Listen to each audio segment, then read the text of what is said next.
আসসালামু আলাইকুম ভাই। ওয়ালাইকুম আসসালাম ভাই, ভালো আছেন? আলহামদুলিল্লাহ। ভাই কি আমার ডেকেছিলেন নাকি? ও ভাই থামেন একটু।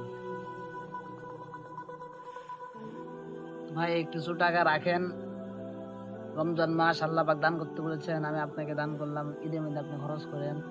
আল্লাহ আপনাকে নেক হায়াত দান করুন। থাকেন ভাই, আসি। আচ্ছা ভাই ঠিক আছে, ভালো গেছে, যান, আমার জন্য দোয়া করবেন। আচ্ছা ঠিক আছে। আসসালামু আলাইকুম। ওয়ালাইকুম আসসালাম। ও সাফিনা, ও আজকেও সুদের টাকা দান করছে। ওকে আজকে আমি শিক্ষা দিবই।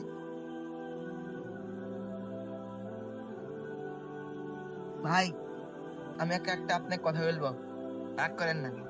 কি বলবেন ভাই, বলেন।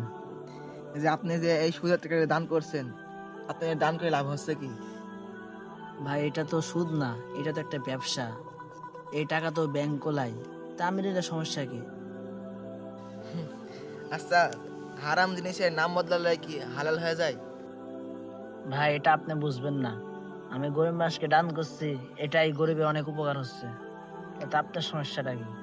আপনার সাথে কথা বলা আমার ভুল হয়েছে। কবে যে আল্লাহ আপনাকে বুঝ দিবে।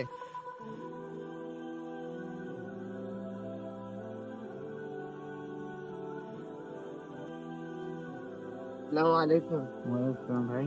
দুঃখিত ভাই, আপনার টাকা আমি নিতে পারবো না। কেন ভাই? আমি বাজারে গিয়ে শুনলাম যে আপনাকে সুদে কারবার করেন। এই হারাম টাকা আমার ছেলের মুখে রাখতে পারবো না। যে টাকার কারণে আমার ভাইয়ের ঘর বাড়ি চলে গেছে, সেই টাকার দান আমি নিতে পারবো না। আমাকে ক্ষমা করবেন, আপনার টাকা রাখুন। থাকেন ভাই, আমাকে মাফ করবেন। আসসালামু আলাইকুম। ওয়ালাইকুম আসসালাম। যে টাকার কারণে মানুষ আমাকে এভাবে অপমান করলো, আমার হাতে টাকা দিয়ে চলে গেল, আমি আজ থেকে আর সুদের ব্যবসা করবো না। এই টাকা আমি ফেলে দেবো। হারাম টাকা দিয়ে দান করলে সওয়াব হয় না। আল্লাহ শুধু হালাল রিজিকে কবুল করেন। সুদ বা হারাম উপার্জন মানুষের জীবন ও সমাজ দুটোকেই নষ্ট করে। তাই আসুন আমরা সবাই হালাল রিজিকের পথে চলি এবং আল্লাহর কাছে তওবা করি।